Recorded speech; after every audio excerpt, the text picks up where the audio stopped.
मजलिस अदरुल मुहिम्मा लिआम्मतिल उम्मा का सिलसिला जारी है। हम लोग रोज़ों से गुजर रहे थे। कल हम लोगों ने रोज़ों को बातिल करने वाली चीज़ें, रोज़ों को तोड़ने वाली चीज़ों के बारे में पढ़ा था, और आज हम लोग बाज़ वो चीज़ें जो रोज़े के लिए जायज़ हैं और वो चीज़ें जो रोज़े मसनून हैं, उनके बारे में आज हम पढ़ने जा रहे हैं। सबसे पहली बात ये कि रोज़े की हालत में जो फितरी तौर पर मुँह में थूक आते रहता है, अगर हम उस थूक को निगल लेते हैं, तो उससे रोज़ा नहीं टूटता है।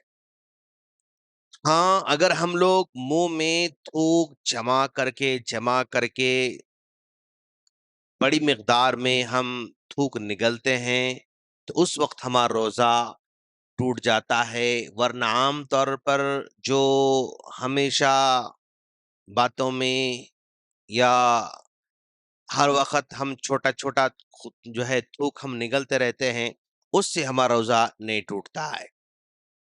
इसी तरह एक औरत है, खाना पका रही है और उसको देखना ज़रूरी है कि उसमें नमक कितना है, मिर्च कितनी हम मिर्च कितनी है, या और कोई चीज़ को देखना ज़रूरी है।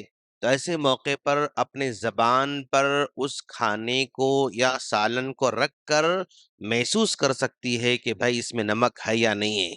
लेकिन फिर उसको थूकना होगा, निगलना नहीं होगा। हम देख चख लेते हैं, लेकिन चखने के बाद निगलना नहीं है, महसूस करके फिर उसको थूक देना होगा। मिसवाक अगर हम कर रहे हैं, उससे भी रोज़ा नहीं टूटता है। गुस्ल करते हैं, उससे भी रोज़ा नहीं टूटता है।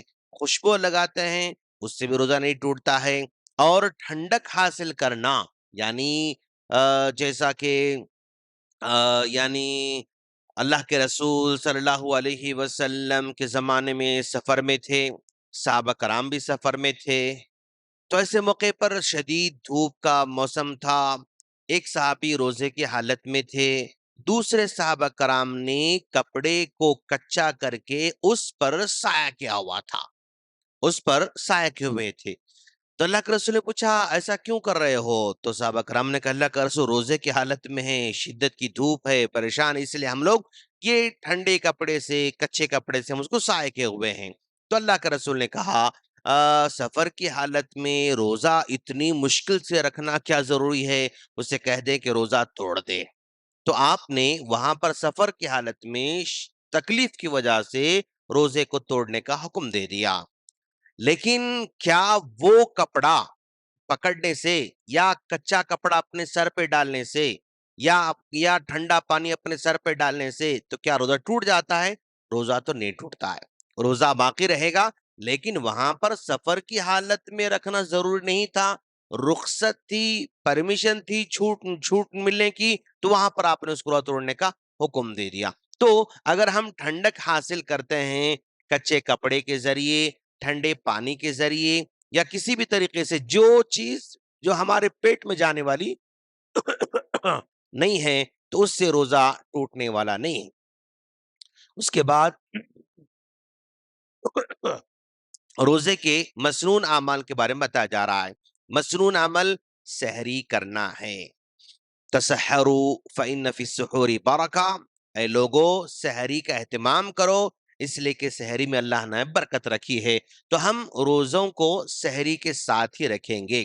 लेकिन सहरी में नहीं उठ सके, तो ऐसी सूरत में हम बिना सहरी के रोज़ा रखना चाहें तो बिल्कुल रख सकते हैं, कोई हरज की बात नहीं। लेकिन इसको अपना मामूल नहीं बनाना चाहिए। भाई रात में 12-1 बजे तक जाग रहे हैं और 2 बजे सो रहे हैं, सहरी को नहीं उठे, मुल साहब हम सहरी को नहीं उठे, मल बोल के लोग मसला पूछते रहते हैं। तो इस तरह कभी सहरी न करने से कोई प्रॉब्लम नहीं है, बिना से रोज़ा रख सकते हैं। लेकिन बिना सहरी के रोज़ा रखने का मामूल नहीं बनाना चाहिए, क्योंकि अल्लाह के रसूल ने सहरी में बरकत कहा है, लिहाज़ा सहरी का एहतमाम करते रहना चाहिए। और सहरी का एहतमाम करेंगे हम, कब सहरी का एहतमाम करेंगे? सहरी ताख़ीर से कर लेना चाहिए, यानी अज़ां हमारी सहरी ख़त्म हो जाए, इधर अज़ां का टाइम शुरू हो जाए, ایسا مطلب مینج کر لینا چاہیے، اتنے ٹائم میں ہمیں کھانا چاہیے یا اس وقت ہمیں کھانا چاہیے۔ رات میں 1 بجے سحری کر کے سو جا رہے ہیں صاحب، صبح اٹھتے کہ نہیں اٹھتے کہ نہیں معلوم ہم لوگوں کو، تو ایسا ٹھیک مناسب نہیں ہے۔ 2 بجے سحری کرنا، 3 بجے سحری کرنا، اور یہ سنت کے مطابق نہیں ہے۔ مسنون سحری کا طریقہ یہ ہے کہ بس فجر کی اذان سے پہلے ہماری سحری ختم ہونا چاہیے، اور افطار میں جلدی کرنا چاہیے۔ یہ جلدی کا مطلب جیسی وقت ہو جاتا ہے فوراً ہمیں افطار کر لینا چاہیے، جیسے سورج غروب ہو جاتا ہے فوراً ہمیں افطار کر لینا چاہیے۔ اور چوتھی چیز، مسنون چیز، رطب کھجور سے افطار کرنا چاہیے۔ کچے کھجوروں سے جو ہم آج کل یوز کرتے ہیں ان کھجوروں سے افطار کرنا چاہیے۔ اگر وہ میسر نہ ہو تو خشک کھجور سے افطار جو ہے کرنا چاہیے، سوکھے کھجوروں سے افطار کرنا چاہیے، تاک کھجوروں کا استعمال کرنا چاہیے۔ 1، 3، 5، 7 اس طرح تاک کھجور ہمیں کھانا چاہیے۔ اور اگر یہ بھی میسر نہ ہو تو چند گھونٹ پانی پی کر افطار ہم کر سکتے ہیں۔ کھجور بھی نہیں، پانی بھی نہیں، اور کھانا بھی نہیں، کچھ نہیں ہے، تو ایسے موقع پر جب وقت ہو جاتا ہے تو صرف افطار کی نیت کر لینا کافی ہے۔ بھی ہم سفر میں ہیں، ہمارے ساتھ نہ کھجور ہے، نہ پانی ہے، نہ کوئی کھانے کی چیز ہے، کچھ بھی نہیں ہے، ٹائم ہو چکا ہے افطار کا، تو ایسے موقع پر بس افطار کی نیت کر لیں تو کافی ہو جائے گا، وہ روزہ مطلب اس کا یعنی پورا مکمل سمجھا جائے گا۔ اس کے بعد 5ویں چیز، افطار کے وقت اور روزے کی حالت میں دعا کرنا مسنون ہے۔ بار بار افطار کے موقع پر، روزے کی حالت میں جو انسان کو ضروری دعائیں ہیں وہ دعائیں کرتے رہنا چاہیے، اور کثرت سے صدقہ کرتے رہنا چاہیے، رات میں نمازوں کا اہتمام کرتے رہنا چاہیے، قرآن کی تلاوت کرنا چاہیے، بد کلامی سے بچنا ہوگا، بد سلوکی سے بچنا ہوگا، اور اگر کوئی لڑائی جھگڑا کرنے آتا ہے، بدسلوکی کرنے آتا ہے، بد زبانی کرنے آتا ہے، تو کہہ دینا کہ میں روزے سے ہوں۔ اور رمضان کی حالت میں عمرے کا اہتمام بھی کرنا چاہیے۔ کیوں؟ اس لیے کہ اگر رمضان میں عمرہ کرتے ہیں تو حج کے برابر ثواب ملنے والا ہے۔ رمضان کے آخری 10 دنوں کا اعتکاف بھی کرنا سنت ہے، اور شب قدر کو تلاش کرنا یہ سنت ہے۔ تو یہ سارے کے ساری چیزیں روزے کی حالت مستحب اور مسنون اعمال ہیں، ہمیں ان کا اہتمام کرنا ہوگا۔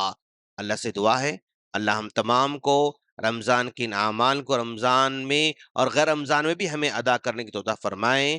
آمین۔ السلام علیکم ورحمۃ اللہ وبرکاتہ۔